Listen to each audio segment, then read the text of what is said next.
Reverend C.T. Vivian is considered one of the leading architects of the civil rights movement. And to begin to tell his story, you start at a time when most of America was segregated, oftentimes violent and deadly. He rode the first Freedom Bus into Jackson, Mississippi in 1961, and later worked with Dr. Martin Luther King Jr. and others on the Southern Christian Leadership Conference staff. Reverend Vivian developed the Nashville Christian Leadership Conference, organizing the first sit-ins there in 1960 and the first Civil Rights March in 1961. You know that all your life you've been waiting to get rid of racism, right? And you know until you can break it in the South, it's not going to be broken. Right? And so let's get it on. Reverend Vivian conceived and directed an educational program that provided 700 Alabama students with college scholarships. This program later became Upward Bound, and today Upward Bound is a federally funded educational program initiated in 1965 as part of the War on Poverty.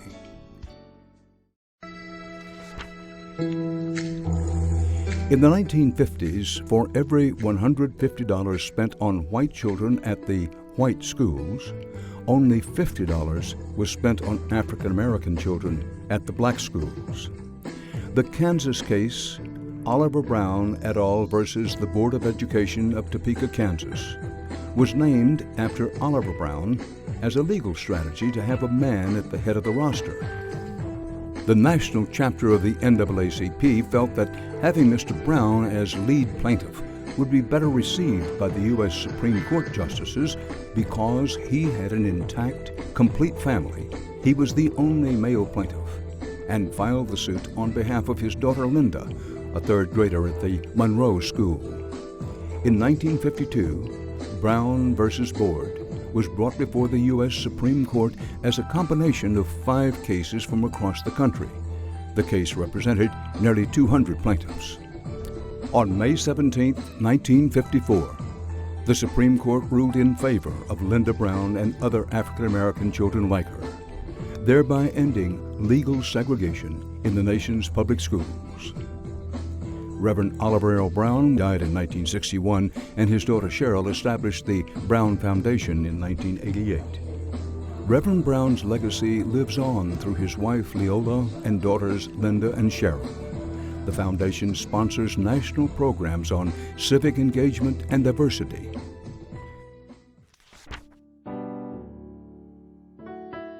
The summer of 1963 in Mississippi was sweltering hot, a heat that had very little to do with the southern sun. It had to do with the intensity of a movement. Civil rights leader Medgar Evers would be assassinated. Young African Americans would find their voice and the courage to challenge an oppressive system. In the middle of it all was a Southern white Methodist minister who studied Gandhi's peaceful work and was the chaplain at the all-black private Tougaloo College, a sanctuary for civil rights leaders and students. Reverend Edwin King says his parents taught him to respect others no matter the color of their skin. Medgar Evers treated him like a brother, and he faced the brunt of racist brutality with a shattered jaw and threats from the Ku Klux Klan, which burned a cross on the Tougaloo campus. The charred cross became a sculpture which represented Reverend King's dedication to the movement and a symbol that represented his own fight for equality and inclusion. Ed King gave the cross to the United Methodists who were in the process of trying to desegregate the denomination nationally, so that this cross became really the symbol for the desegregation of our denomination in 1964 to 1968. I want to thank all of those Mexican Americans who were such supporters of mine. And Dolores Huerta, who is an old friend of mine and has worked with the union, to thank her and tell her how much I appreciate her coming tonight. This was only one of many milestones in the life of Dolores Huerta. Senator Robert F. Kennedy acknowledged her help in winning the 1968 California Democratic presidential primary moments before he was shot in Los Angeles. Dolores was born in a small mining town in the mountains of northern New Mexico. After working as an educator, she says she could no longer bear to see her students come to school with empty stomachs and bare feet, and thus began her lifelong journey of working to correct economic injustice. Dolores found her calling as an organizer while serving in the leadership of the Stockton, California Community Service Organization, CSO. She founded the Agricultural Workers Association, set up voter registration drives, and pressed local governments for barrio improvements. Dolores and CSO Executive Director Cesar E. Chavez shared a common vision of organizing farm workers, and they launched the National Farm Workers Association. Today, she is the president of the Dolores Huerta Foundation, which teaches the strength of personal and individual power to create lasting positive change. John Seigenthaler was never one to avoid a fight. After leaving the Air Force, he was hired at the Nashville newspaper, The Tennessean, in 1949. In 1957, he began a battle to eliminate corruption within the local branch of the Teamsters Union.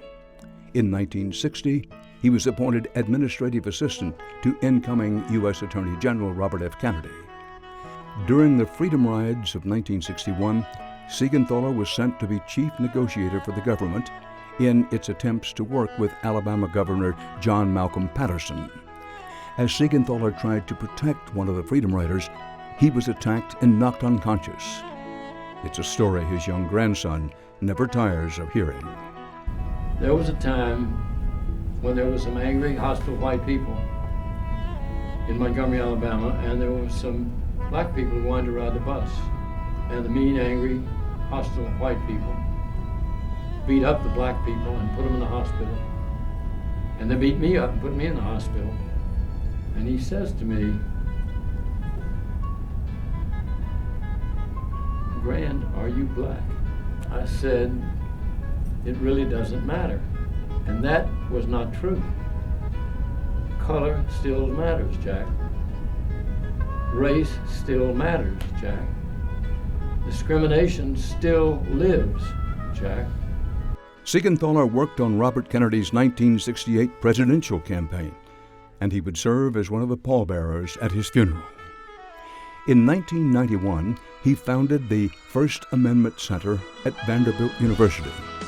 That center serves as a forum for dialogue about First Amendment issues, including freedom of speech, freedom of the press, and freedom of religion.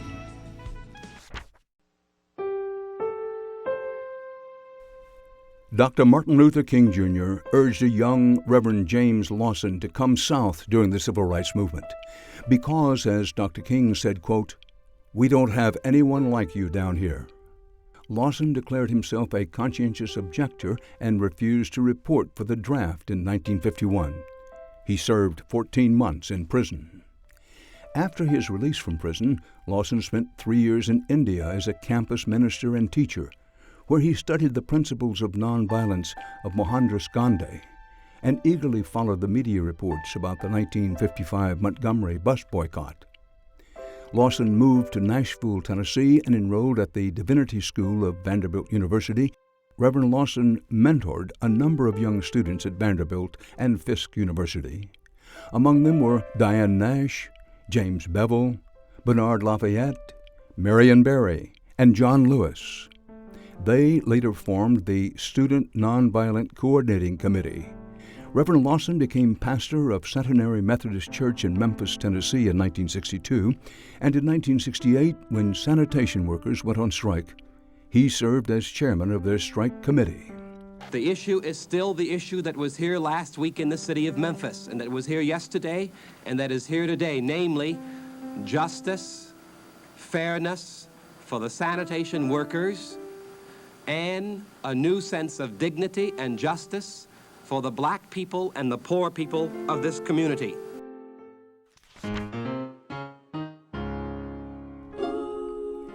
Reverend Samuel Billy Kiles has a long history with the ministry. His father was a preacher, and at the young age of 17, Samuel continued that legacy. In his 20s, he left Chicago for Memphis and became the pastor of Monumental Baptist Church in 1959. He joined the local NAACP and other pastors in the fight for racial equality and the desegregation efforts of Memphis. In 1968, Reverend Kiles helped lead an effort to gain community support for striking sanitation workers, protesting low wages and inhumane working conditions. On April 4th, as Dr. King prepared to go to dinner at Reverend Kiles' home, he was gunned down on the balcony of the Lorraine Motel. The assassination threw the civil rights movement into a tailspin. But for Reverend Kiles, the direction was clear. He would stay in Memphis and continue to be a part of the changes to come. His daughter, Dawana, was one of the Memphis 13 students who integrated Memphis Public Schools.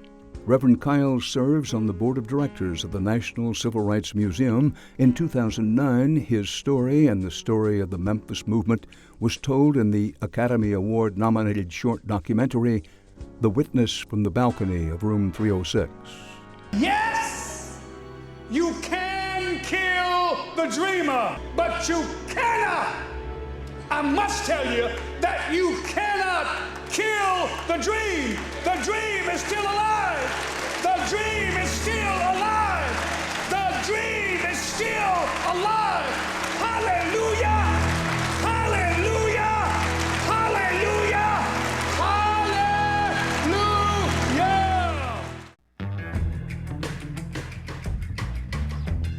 Icons, legends, pioneers, trailblazers. They join a host of other icons like Reverend Jesse Jackson, Reverend Wyatt T. Walker, and Reverend Fred Shuttlesworth. Each of these icons created and participated in a movement that demanded inclusion, justice, equality, freedom, and the right to dare to dream of a better America. I'm Dan Rather. Congratulations to the 2011 Icons of the American Civil Rights Movement and to the National Civil Rights Museum on your 20th year of connecting people and history. Keep your eyes on the prize. Hold on.